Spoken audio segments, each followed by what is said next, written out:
ठीक है, देखो नंबर सिस्टम में क्या क्या चीजें होती हैं, क्या क्या इसके अंदर हम पढ़ने वाले हैं, उन सब चीजों पे वन बाय वन हम डिस्कशन करते हैं। तो पहले तो मैं आपको बता दूं कि नंबर सिस्टम में आता क्या क्या है, नंबर सिस्टम के अंदर क्या क्या चीजें होती हैं, पहले उसको समझ लेते हैं जो आप देख पा रहे होंगे। जैसे आज हम सबसे पहले सीखेंगे क्लासिफिकेशन। क्लासिफिकेशन मतलब वर्गीकरण, की संख्याएं कितने प्रकार की होती हैं, कैसे उन्हें क्लासिफाई किया गया है, किसके अंदर क्या रखा जाता है, सबसे पहले वो समझेंगे। इसके बाद यूनिट डिजिट इकाई अंक, इसके बाद रिमाइंडर थ्योरम यानी शेषफल प्रमेय, इसके बाद असेंडिंग ऑर्डर डिसेंडिंग ऑर्डर यानी आरोही क्रम अवरोही क्रम, AP GP arithmetic progression geometric progression समांतर श्रेणी गुणोत्तर श्रेणी, फिर बार वाले प्रश्न, रूल्स ऑफ नंबर संख्याओं के नियम, नंबर ऑफ जीरोस शून्यों की संख्या, फैक्टर्स यानी गुणनखंड है ना, उस पर बेस्ड प्रश्न होते हैं, डिविजिबिलिटी रूल्स यानी विभाज्यता के नियम, फ्रैक्शन मतलब भिन्न, परफेक्ट स्क्वायर और क्यूब से रिलेटेड वर्ग क्वेश्चंस होते हैं, पूर्ण वर्ग पूर्ण घन बनाने के लिए क्या जोड़ा जाए, किसका गुणा किया जाए, इस प्रकार के सवाल होते हैं। कोशेंट डिविडेंड यानी भागफल शेषफल भाजक, इनसे रिलेटेड प्रश्न होते हैं, और फिर मिक्स क्वेश्चंस होते हैं। तो आप काउंट करिए 1 2 3 4 5 6 7 8 9 10 11 12 13 14। आप इस चैप्टर के अंदर 14 चैप्टर्स पढ़ने वाले हो, 14 चैप्टर्स पढ़ने वाले हो इस चैप्टर के अंदर। ठीक है, तो आप समझ जाइए कितना बड़ा चैप्टर है, और ये सब अपने आप में एक एक चैप्टर है। कोई चैप्टर एक दिन में खत्म हो जाएगा, कोई 2 दिन लेगा, कोई 3 दिन भी लेगा, है ना। तो इस प्रकार के ये सारे चैप्टर्स हैं, और कुछ ऐसी भी चीजें जो इसमें अभी नहीं लिखी गई है जो इस चैप्टर में हम सीखेंगे। मतलब आपको टेंशन नहीं लेना है, हर चीज में कवर कराऊंगा, हर चीज आपको मैं इसमें सिखाने वाला हूं, है ना। चलिए, तो आइए शुरुआत करते हैं। तो देखो, हम सबसे पहले आज सीखेंगे क्लासिफिकेशन। क्लासिफिकेशन का मतलब वर्गीकरण, ठीक है। और उसके बाद फिर अगर टाइम बच जाता है तो हम यूनिट डिजिट यानी इकाई अंक पर जो आधारित प्रश्न होते हैं उनको भी शुरू कर देंगे, ठीक है। तो आइए नंबर सिस्टम में सबसे पहले हम देखेंगे क्लासिफिकेशन, जिसको मैं यहां पे लिख देता हूं, है ना। क्लासिफिकेशन या जिसको कहा जाएगा वर्गीकरण, ठीक है। क्या होता है, कैसे वर्क करता है, इन सब चीजों पे हम चर्चा करेंगे।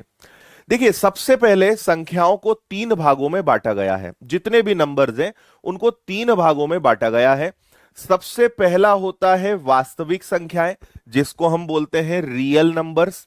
दूसरा होता है काल्पनिक संख्याएं, जिसको बोलते हैं इमेजिनरी नंबर्स। और तीसरा होता है मिश्रित संख्याएं, जिसे बोलते हैं मिक्स्ड नंबर या सम्मिश्र संख्याएं भी इसका नाम होता है ना। अब आपको मैं बता दूं कि हमारे कॉम्पिटिटिव एग्जाम्स में केवल वास्तविक संख्याएं आता है। जैसे आप आईआईटी जेई नीट की प्रिपरेशन करते हो या करी होगी, तो आपने इनको भी डेप्थ में पढ़ा होगा। लेकिन हमारे जो गवर्नमेंट जॉब्स कॉम्पिटिटिव एग्जाम्स होते हैं उनमें काल्पनिक संख्याएं मिश्रित संख्याएं नहीं आती, है ना। केवल और केवल क्या आता है, वास्तविक संख्याएं आती है। लेकिन फिर भी मैं आपको बताऊंगा कि ये क्या होते हैं, है ना। तो सबसे पहले वास्तविक संख्या की अगर बात करें तो हर वो संख्या जिसे संख्या रेखा पर दर्शाया जा सकता है, ठीक है, हर वो संख्या जिसे नंबर लाइन, ठीक है, संख्या रेखा पर दर्शाया जा सकता है, उसे हम बोलते हैं वास्तविक संख्याएं, रियल नंबर्स, जो वास्तव में हम जानते हैं और सारी चीजें हम बचपन से जो पढ़ते आ रहे हैं, है ना। तो ये कहां से शुरू होगा, वास्तविक संख्याएं आपने नंबर लाइन स्कूल में डेफिनेटली पढ़ा होगा। बीच में 0 होता था, इधर प्लस इधर माइनस, तो प्लस इनफाइनाइट और माइनस इनफाइनाइट। तो 0 से लेके प्लस इनफाइनाइट पे चले जाओ, 0 से लेके माइनस इनफाइनाइट पे चले जाओ, तो 1 2 3 4 5 6 7 8 से लेकर अनंत, -1 -2 -3 -4 से लेकर अनंत, है ना।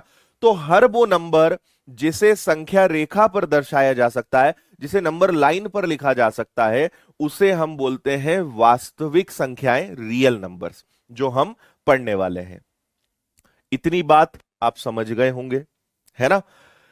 अब अगली बात करते हैं कि काल्पनिक संख्याएं क्या होती हैं। तो देखिए, ऐसी संख्याएं जिसको इंसान ने, वैसे तो सभी कुछ इंसान ने बनाया है, लेकिन ये यूनिवर्सल चलता है, लेकिन फिर भी हमने कई सारे कैलकुलेशंस, कई सारी चीजों को कैलकुलेट करने के लिए और इसको आगे लेके गए, जो वास्तव में संख्या जैसी ना दिखती है ना होती है, जस्ट हमने उनको बना लिया है, तो उन्हें बोलते हैं इमेजिनरी नंबर्स, जो एक्चुअल में होती नहीं है। जैसे इसके अंदर आपने कभी सुना हो तो एक होता है आयोटा, हिंदी में ऐसे लिखते हैं और इंग्लिश में ऐसे लिखते हैं। ये जो स्मॉल आई है इसे बोला जाता है आयोटा, है ना। और ये जो आयोटा होता है इसकी वैल्यू होती है -1 अंडर रूट। ये जो आयोटा है इसकी वैल्यू होती है -1 अंडर रूट। तो ये जो ऐसे नंबर्स होते हैं इन्हें हम बोलते हैं इमेजिनरी नंबर, काल्पनिक संख्याएं, जिनका कोई वास्तव में लेना देना है नहीं, हमने इन्हें बस बनाया है। क्लियर है? ओके है। और आखिरी जो है आपका मिश्रित हो सकता है, कॉम्प्लेक्स बोल सकते हो, मिक्स्ड बोल सकते हो, सम्मिश्र बोल सकते हो।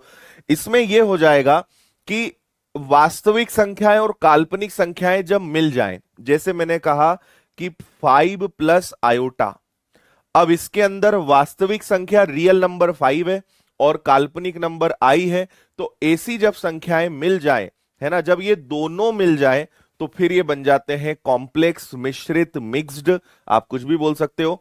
तो ये हो जाएगा आपका मिश्रित संख्याएं। क्लियर है? बात समझ में आई आपको? लेकिन मैं फिर बोल रहा हूं कि ये बस आपको पता होना चाहिए, इनका हमें कोई रोल नहीं है, कुछ नहीं पढ़ना है। हमें जो पढ़ना है वो सिर्फ और सिर्फ क्या पढ़ना है? वास्तविक संख्याएं, रियल नंबर्स। इसकी गहराई में चलेंगे और समझेंगे कि इसके अंदर क्या क्या आता है। तो उम्मीद है यहां तक आप सारी बातें समझ गए होंगे। ओके है? डन है? ठीक है।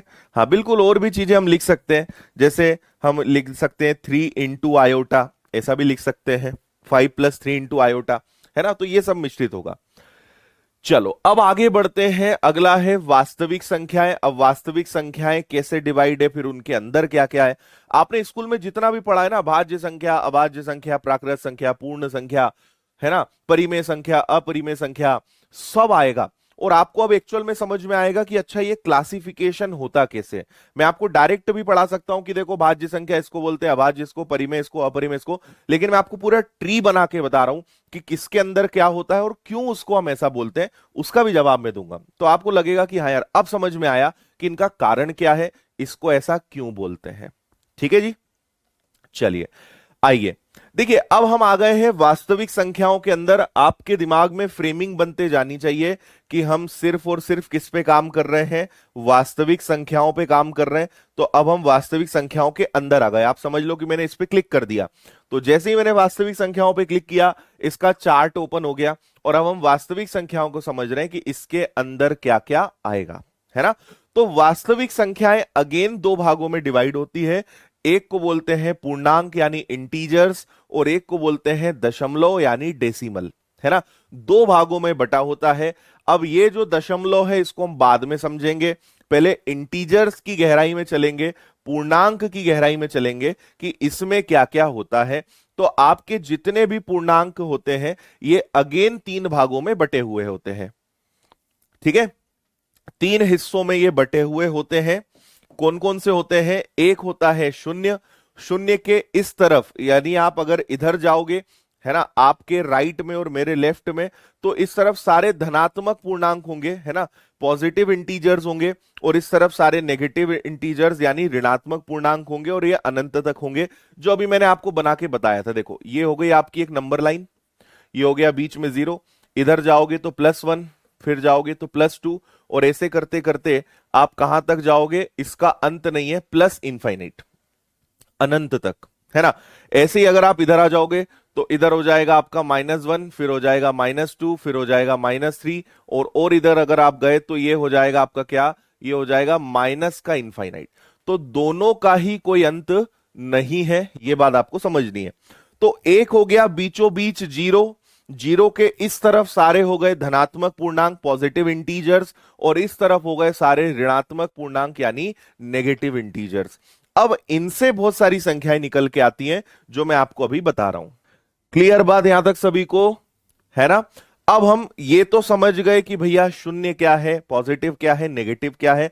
अब इनसे कुछ नंबर्स निकल के आए हैं, उनको हम जरा समझते हैं कि इनका रोल क्या है। जैसे सबसे पहला होता है प्राकृत संख्या। बहुत आसान भाषा में कहें तो नेचुरल नंबर्स कहां से चालू होते हैं?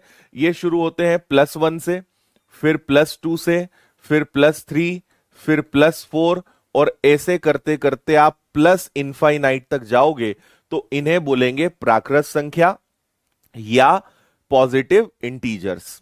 इसमें जीरो नहीं आएगा, जीरो को इसमें काउंट नहीं करते। तो +1 से लेकर अनंत तक, इनफाइनाइट तक जो भी आपके नंबर्स होंगे वो सारे क्या कहलाएंगे? आपके प्राकृत संख्या कहलाएंगे। फिर सवाल आता है पूर्ण संख्या क्या होती है ना? तो देखिए पूर्ण संख्या मतलब इसमें आप शुरू हो जाओगे जीरो, इसमें बस जीरो जुड़ जाएगा, तो जीरो से लेकर फिर +1, +2, +3 और ऐसे करते करते आप अगर इनफाइनाइट तक जाओगे तो ये कहलाएंगे होल नंबर्स यानी पूर्ण संख्या। तो प्राकृत संख्या और पूर्ण संख्या में मात्र जीरो का फर्क है। नेचुरल नंबर्स प्लस से स्टार्ट होते हैं 1 से, और होल नंबर्स पूर्ण संख्याएं 0 से स्टार्ट होते हैं। बस इतना सा फर्क है। हाँ, क्या आपको दोनों बातें समझ में आई? है ना? फिर इसके बाद दो बहुत महत्वपूर्ण चीजें आती हैं। अभाज्य संख्याएं, जिसे इंग्लिश में प्राइम नंबर्स बोलते हैं, और इसका एक और नाम होता है जिसको बोलते हैं रूढ़ संख्याएं। ये भी आपको पता होना चाहिए। कई बार एग्जाम में अभाज्य संख्या ना लिखकर रूढ़ संख्या लिख देते हैं और हम सोचते हैं यार पता नहीं ये क्या आ गया, है ना? तो आपको ये पता होना चाहिए कि इसका मतलब क्या है। तीसरा भाज्य, चौथा भाज्य संख्याएं या यौगिक संख्याएं या कंपोजिट नंबर्स। पहले इनके एग्जांपल्स देता हूं, फिर मैं आपको इनके बारे में बताऊंगा कि इन्हें भाज्य अभाज्य को किस आधार पर बनाया गया है ना? तो देखिए अभाज्य संख्याएं कौन सी हो जाएंगी? जिनमें एक के अलावा किसी का भाग ना जाए। जैसे सबसे छोटी अभाज्य संख्या कौन सी होती है? 2, है ना? इसके बाद तो मैं केवल सिर्फ 2 लिख देता हूं, प्लस रहने देता हूं, 2। इसके बाद आ जाएगी आपकी 3, फिर आ जाएगी 5, फिर हो गया आपका 7, फिर 9 नहीं होगा, इसके बाद आएगा आपका 11, फिर आ जाएगा आपका 13, फिर 14, 15, 16 नहीं होगा, फिर 17, फिर 19, और इस तरीके से ये आगे बढ़ता जाएगा, है ना? तो विषम संख्याएं नहीं, ऐसी संख्याएं जिसमें किसी और संख्या का भाग ना जाए या जो सिर्फ एक से विभाजित होती हो, उन्हें हम क्या बोलते हैं? अभाज्य संख्याएं बोलते हैं, प्राइम नंबर्स बोलते हैं। और इसके अलावा जितनी संख्याएं बची वो सब क्या हो जाएंगी? भाज्य संख्याएं, यौगिक संख्याएं, कंपोजिट नंबर्स। जैसे अच्छा, एक दोनों में नहीं आएगा, एक इसमें भी नहीं आएगा, एक इसमें भी नहीं आएगा। क्यों नहीं आएगा? उसका कारण मैं आपको बताऊंगा, ठीक है? चलो अब सुनो। जैसे यहां पे हमने कहा कि देखो 2 हो गया, 3 हो गया, तो ये कहां से चालू होगा? 4 से। फिर 5 हो गया तो क्या आएगा? 6। फिर 7 इधर आ गया तो इधर क्या आ जाएगा? 8, 9, 10। फिर 11 इधर चला गया तो इधर क्या आ जाएगा? 12। फिर 13 इधर चला गया तो क्या आ जाएगा? 14। मतलब जो भी संख्याएं बची वो सब फिर इधर आ जाएंगी। समझ में आया? तो ये वो संख्याएं जो किसी और संख्या से विभाजित हो सकती है, लेकिन अभाज्य संख्याएं प्राइम नंबर्स के अंदर आप सिर्फ वही नंबर्स रखोगे जो मात्र 1 से डिवाइड होती हो, इसके अलावा किसी से नहीं। लेकिन मैं आपको इन दोनों के रियल लॉजिक बताने वाला हूं कि आखिर ये चक्कर क्या है, आखिर ये क्यों ऐसा बोला गया है, क्यों एक दोनों के अंदर नहीं आता है। दोनों बातें मैं आपको अभी बताने वाला हूं, ठीक है? हाँ, ओके, चलो अब आप समझिए कि इन्हें हम अभाज्य संख्या और भाज्य संख्या क्यों बोलते हैं, है ना? क्या इसके पीछे कारण है? तो देखिए, एक को दोनों के अंदर क्यों नहीं रखा जाता है? तो होता क्या है, अभाज्य संख्याओं की अपनी एक कंडीशन है ना? अभाज्य संख्याओं की अपनी एक कंडीशन है, वो कंडीशन मैं आपको अभी समझाता हूं। देखो, अभाज्य संख्याएं क्या बोलती हैं? ऐसी संख्याएं जिसके सिर्फ 2 गुणनखंड हो। ऐसी संख्याएं जिसके सिर्फ 2 गुणनखंड हो, यानी सिर्फ 2 फैक्टर्स हो। Only 2 factors. ऐसे नंबर्स जिनके सिर्फ 2 गुणनखंड होते हैं उन्हें अभाज्य संख्याएं बोलते हैं। अभी मैं आपको समझा रहा हूं कि क्या इसका मतलब होगा, है ना? बस इधर ध्यान दो आप, बातें कम पढ़ाई ज्यादा, ठीक है? तो सुनिए, जैसे हमने कहा कि भैया जैसे हो गया 2, तो गुणनखंड मतलब किन किन का भाग उसमें जा सकता है। तो 2 में 1 का भाग जा सकता है, 2 में खुद 2 का भाग जा सकता है। फिर अगला ले लो, फिर हमने चलो और बड़ा ले लेते हैं, जैसे मान लो हमने 5 ले लिया, तो 5 में भी 1 का ही भाग जाएगा और 5 का ही भाग जाएगा। कोई भी नंबर ले लो, आपने कहा 23, तो 23 में सिर्फ 1 का भाग जाएगा और 23 में सिर्फ 23 का भाग जाएगा। तो ऐसे हर वो नंबर जिनके ओनली 2 फैक्टर्स होते हैं, सिर्फ 2 गुणनखंड होते हैं, ना 2 से कम ना 2 से ज्यादा, तो उन्हें हम किस में रखते हैं? प्राइम नंबर्स में रखते हैं, अभाज्य संख्याओं में रखते हैं। ठीक है, फिर भाज्य का मतलब क्या हो जाएगा, कंपोजिट का मतलब क्या हो जाएगा? तो देखो, जिनके 3 या 3 से अधिक, 3 या 3 से अधिक गुणनखंड अगर हैं, 3 और मोर देन 3, 3 और मोर देन 3 फैक्टर्स, 3 या 3 से अधिक कितने भी हो सकते हैं, उन्हें हम किस में रखते हैं? भाज्य की कैटेगरी में रखते हैं, कंपोजिट की कैटेगरी में रखते हैं। कोई भी नंबर ले लो, जैसे मैंने कहा कि चलो 4 ले लो, है ना, तो आप बोलोगे सर 4 में 1 का भाग भी जाता है, 2 का भी जाता है, 4 का भी जाता है।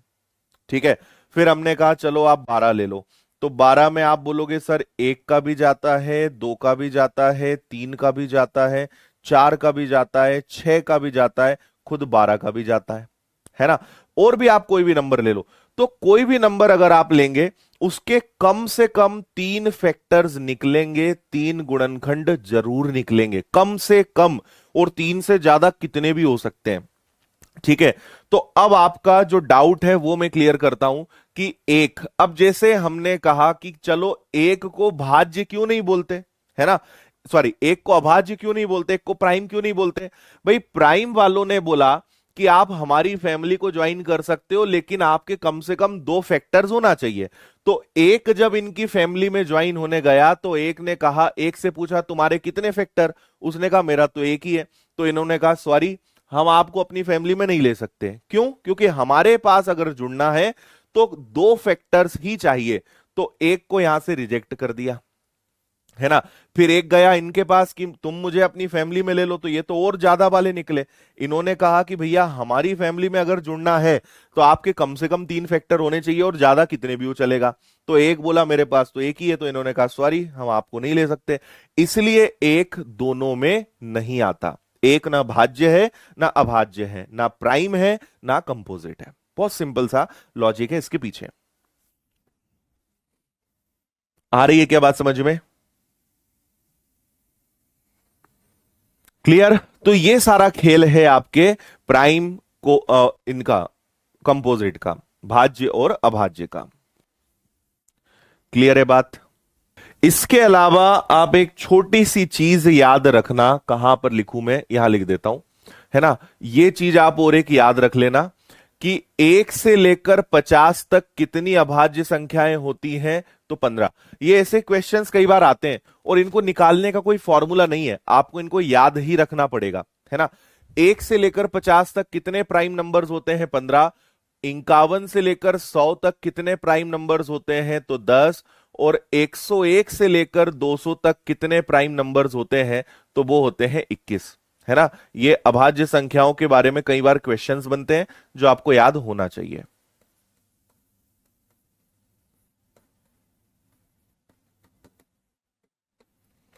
क्या बोला मैंने?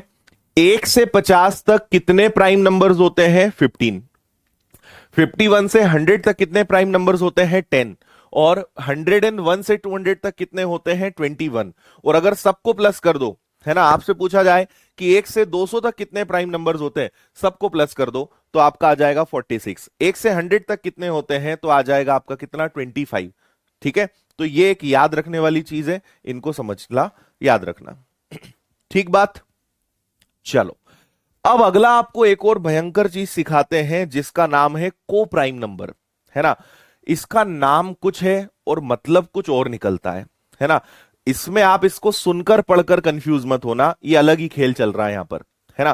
को प्राइम क्या होता है? पहली बात तो इसमें जो प्राइम शब्द आया, आप इसका टेंशन ही मत लेना कि प्राइम मतलब अभाज्य। प्राइम होने से, भाज्य होने से कोई फर्क नहीं पड़ता, है ना।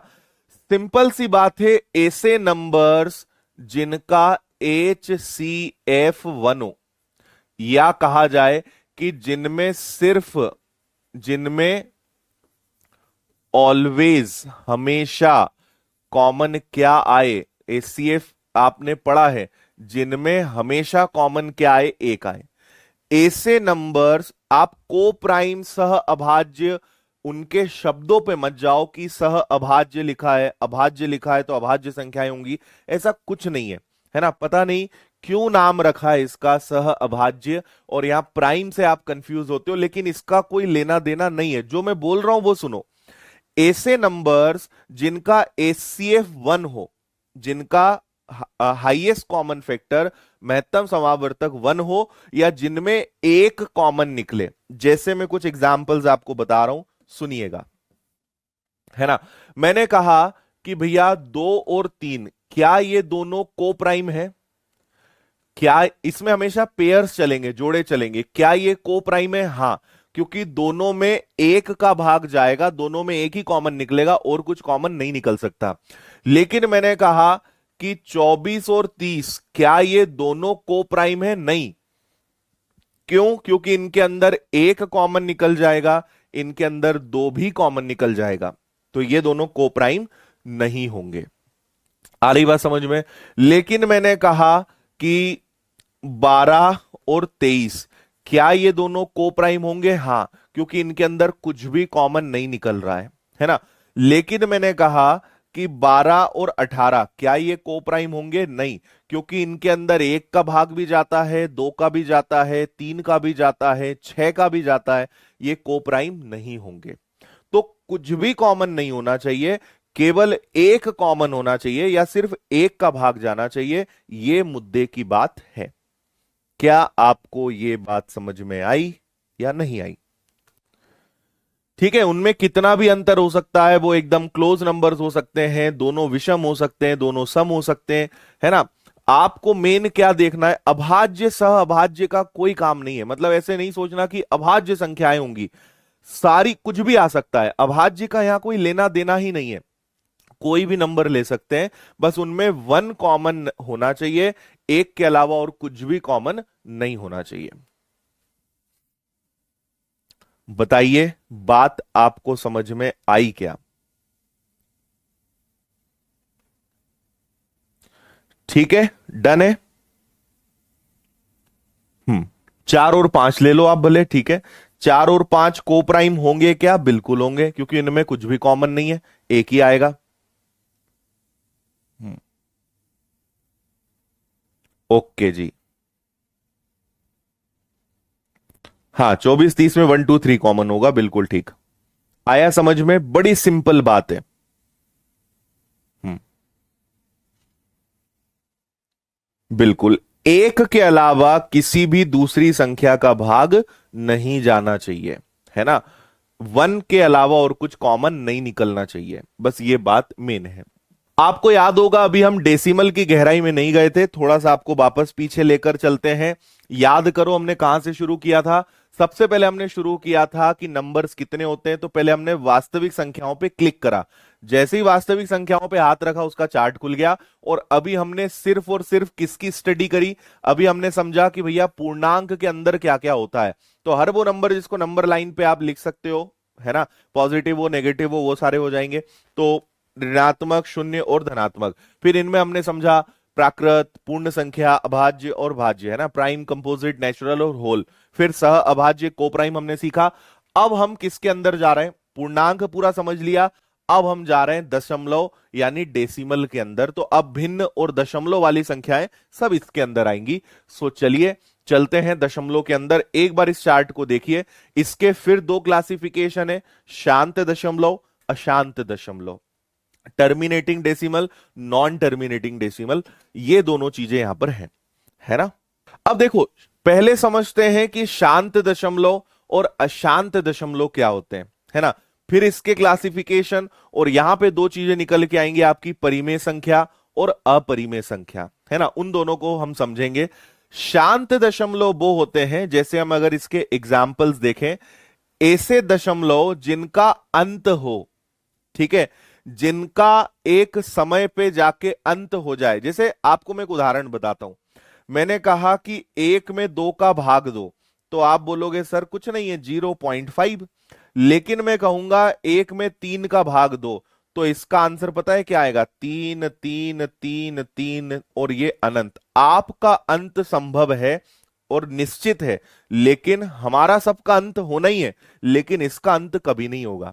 ये अनंत बार तक लिखा जा सकता है। तो इसमें और दोनों में आप एक बार में समझ गए होंगे कि अंतर क्या है। इसका आंसर एक जगह पे आके रुक गया, उससे ज्यादा भाग नहीं जाएगा, पूरा पूरा कट गया। लेकिन जब भाग जाते ही जा रहा है, जाते ही जा रहा है, कोई अंत नहीं है, तो इसको बोलते हैं अशांत दशमलव, नॉन टर्मिनेटिंग, जो कभी खत्म ना हो। और यह है टर्मिनेटिंग, जिसका अंत निश्चित है, सुनिश्चित है ना। तो हमने कहा भैया 0.25 खत्म, 0.75 खत्म, है ना। फिर इसके बाद आपका आ गया कि 0.123 ओके है। तो ये सारे शांत दशमलव हैं जो एक समय, एक सीमा पे जाके खत्म हो रहे हैं, है ना। लेकिन अशांत क्या होंगे? 0.2568943 और कोई अंत नहीं, इनको बोलेंगे अशांत दशमलव, है ना। हमने कहा 0.333333 और अनंत अशांत दशमलव। दोनों में आप शायद अंतर समझ पाए होंगे। अशांत दशमलव फिर दो कैटेगरी में बटे हुए हैं, एक है रिपीटिंग और एक है नॉन रिपीटिंग। ठीक है, अब इन दोनों में फर्क क्या है? रिपीटिंग मतलब जिसमें एक पैटर्न हो, मैं यहां लिख भी देता हूं आपके लिए। रिपीटिंग मतलब जिसमें कोई पैटर्न हो, और नॉन रिपीटिंग मतलब जिसमें कोई भी पैटर्न ही ना हो, है ना। कोई पैटर्न नहीं हो, कुछ नहीं हो, बस चले जा रहा है, चले जा रहा है ना। वो आपका क्या कहलाएगा? वो कहलाएगा नॉन रिपीटिंग। जैसे फिर मैं एग्जांपल देता हूं, मैंने कहा 0 पॉइंट जैसे 3333, ये एक पैटर्न है यार, ये चल रहा है ना। हमने कहा 0.123 ये एक पैटर्न है जो अनंत तक चलेगा। तो एक अच्छा पैटर्न चल रहा है, तो उसको हम बोलेंगे रिपीटिंग, है ना। रिपीटिंग एनटीडी मतलब एनटीडी, नॉन टर्मिनेटिंग डेसिमल, जो एक रिपीट हो रहा है, एक पैटर्न में रिपीट हो रहा है लेकिन अनंत तक जा रहा है। रिपीट हो रहा है, एक पैटर्न में जा रहा है, लेकिन अनंत तक जा रहा है, इनफाइनाइट तक जा रहा है, तो उसे हम क्या बोलेंगे? Repeating non terminating decimal. लेकिन जिसमें कोई पैटर्न ही ना हो, है ना, 0.23964513 और अनंत, है ना, 0.98641321 और अनंत। आप दोनों को ध्यान से देखिए, आपको समझ में आएगा ये रिपीटिंग है, ये नॉन रिपीटिंग है, लेकिन दोनों अनंत तक है, इनफाइनाइट है। और अगर आपको ये बात समझ में आई, एक बार फिर से बता रहा हूं, देखो, इनका एक निश्चित अंत है, शांत दशमलव। इनके अंदर कुछ भी आएगा उसका कभी अंत नहीं होगा, लेकिन उसमें भी दो पैटर्न होंगे। कोई एक निश्चित पैटर्न से चलेगा, एक जैसे सीक्वेंस में चलेगा कि वही नंबर्स रिपीट होंगे, है ना।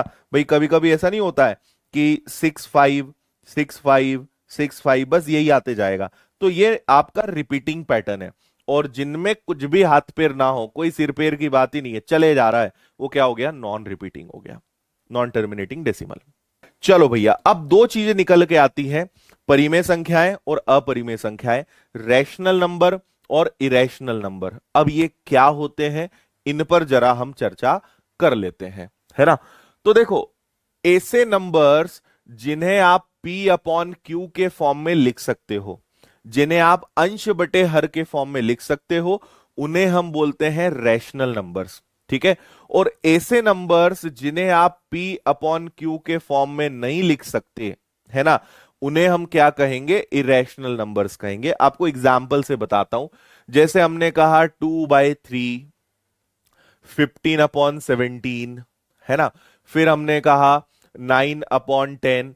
तो ऐसे हर नंबर क्या होंगे? रैशनल नंबर होंगे, परिमेय संख्या होगी, जिसे आप अंश बटे हर में लिख सकते हो। लेकिन जिन्हें आप अंश बटे हर में नहीं लिख सकते, जैसे मान लीजिए आपका आ गया √2, है ना, आपके पास आ गया √10, ठीक। और आपके पास कोई डेसिमल वाली वैल्यू आ जाए, क्योंकि इनको भी सॉल्व करोगे तो 0.2396 और अनंत तक ऐसे नंबर्स हो गए।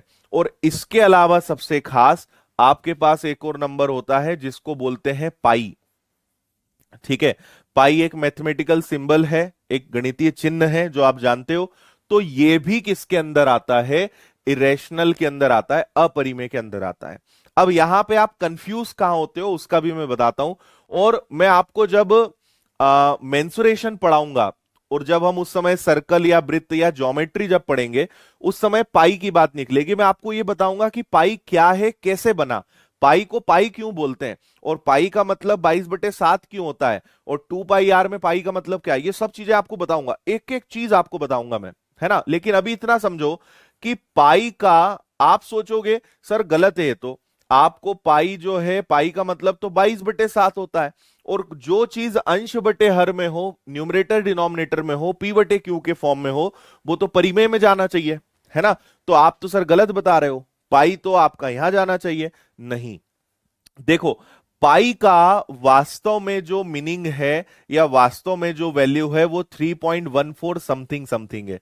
पाई का रियल जो वैल्यू है वो 3.1416 और ऐसा अनंत तक है ना। और जब कोई वैल्यू अनंत तक जाएगी तो उसको रखते हैं अपरिमेय में। और हमारे जो महान गणितज्ञ लोग रहे, उन्होंने क्या करा कि यार बच्चों की थोड़ी परेशानी कम कर देते हैं, तो उन्होंने 3.1416 और जो भी उसकी वैल्यू थी उसको उन्होंने अप्रोक्सीमेटली कन्वर्ट करा और उसको बोला कि 22/7। ठीक है, अगर पाई का रियल मान आपसे पूछा जाएगा तो ये डेसिमल वाला है, जिसको मैथमेटिशियंस ने, गणितज्ञ लोगों ने अप्रोक्सीमेटली भिन्न में बदलने की कोशिश करी है और उसको क्या बोला है? 22/7। लेकिन आपसे यहां पे 22/7 नहीं पूछा जा रहा है, आपसे बोल रहे हैं पाई किस में आएगा। पाई की रियल वैल्यू डेसिमल में होती है, जो अनंत तक जाती है, इनफाइनाइट तक जाती है। दैट्स वाई पाई को किस में रखा जाता है? अपरिमेय संख्याओं में रखा जाता है, इरेशनल में रखा जाएगा। क्लियर है बात? जैसे आपको पता है √2, तो √2 की वैल्यू क्या होती है? 1.414 अनंत, है ना। तो ऐसी चीजें जिनकी वैल्यू डेसिमल में है, अनंत तक जाएगी, उन्हें रखा जाएगा परिमेय में। और जो अंश बटे हर में लिखे जा सकते हैं उन्हें रखा जाएगा परिमेय में, रैशनल में। Moral of the story. अब जरा आपको एक आखिरी चीज और बता देते हैं। अगर बात की जाए इनके बारे में तो मैं एक खास बात बता रहा हूं, सुनना। शांत दशमलव के अंदर आने वाली हर संख्या आपकी परिमेय संख्या कहलाएगी। ठीक है, टर्मिनेटिंग डेसिमल के अंदर आने वाली सभी संख्या आपकी परिमेय या रैशनल नंबर कहलाएगी। ऐसा क्यों? क्योंकि इसके अंदर जो भी संख्याएं आएंगी आप उन्हें अंश बटे हर में, न्यूमरेटर अपॉन डिनोमिनेटर में, पी बटे क्यू के फॉर्म में कन्वर्ट कर सकते हो, है ना। जैसे 0.25 है तो आप इसको 25/100 लिख सकते हो ना, क्या दिक्कत है। 0.123 है तो आप इसको 123/100 लिख सकते हो, कोई दिक्कत नहीं है। तो आप इन्हें पी बटे क्यू में बदल सकते हो। तो हर शांत दशमलव, टर्मिनेटिंग डेसिमल के अंदर आने वाली संख्याएं क्या होती हैं? अपने आप में परिमेय संख्याएं होती हैं। ठीक है, दूसरी बात, आप एक चैप्टर पढ़ेंगे बार बार वाले क्वेश्चंस, है ना। तो रिपीटिंग नॉन टर्मिनेटिंग डेसिमल, इनके अंदर आने वाली भी सभी संख्याओं को आप पी बटे क्यू या परिमेय संख्याओं में कन्वर्ट कर सकते हो। वही चैप्टर का नाम है बार, है ना। इन्हें आप रैशनल नंबर में कन्वर्ट कर सकते हो, ये मैं आपको सिखाऊंगा, है ना। जब भी नंबर्स एक पैटर्न में होते हैं, एक रिपीटेटिव फॉर्म में होते हैं, तो हम इन्हें कन्वर्ट कर सकते हैं अंश बटे हर में, और उसी चैप्टर का नाम बार है। क्या होता है? जैसे 0.3333 अनंत बार आ रहा है, तो इसी के लिए बार की उत्पत्ति हुई कि आपने अगर किसी नंबर के ऊपर इस तरीके से बार लगा दिया, इसका मतलब वो ये बताना चाह रहे हैं कि ये बार बार आ रहा है, तो उसको बार बार न लिखना पड़े, इसके लिए हम उसके ऊपर क्या लगा देते हैं? बार। ये मैं आपको आगे सिखाऊंगा, बहुत प्यारी डेफिनेशन मैंने बनाई है ना। किसी नंबर को बार बार न लिखना पड़े, इसके लिए उसके ऊपर क्या लगा दो? बार लगा दो, ताकि बार बार कोई अगर बार बार आ रहा है और बार बार नहीं लिखना है तो उसके ऊपर क्या लगा दो, बार लगा दो। और इनका कुछ नहीं हो सकता, ये ऐसे ही रहेंगे। तो इनके अंदर आने वाली हमेशा हर संख्या अपने आप में क्या होगी, इनके अंदर आने वाली हमेशा हर संख्या अपने आप में अपरिमेय संख्या होगी, या जिसे कहा जाए इरेशनल नंबर्स होंगी। ठीक है, इनके अंदर आने वाली हर संख्या अपने आप में परिमेय संख्या, इनके अंदर आने वाली अपने आप में परिमेय संख्या, लेकिन इसके अंदर आने वाली संख्याएं हमेशा अपरिमेय होगी।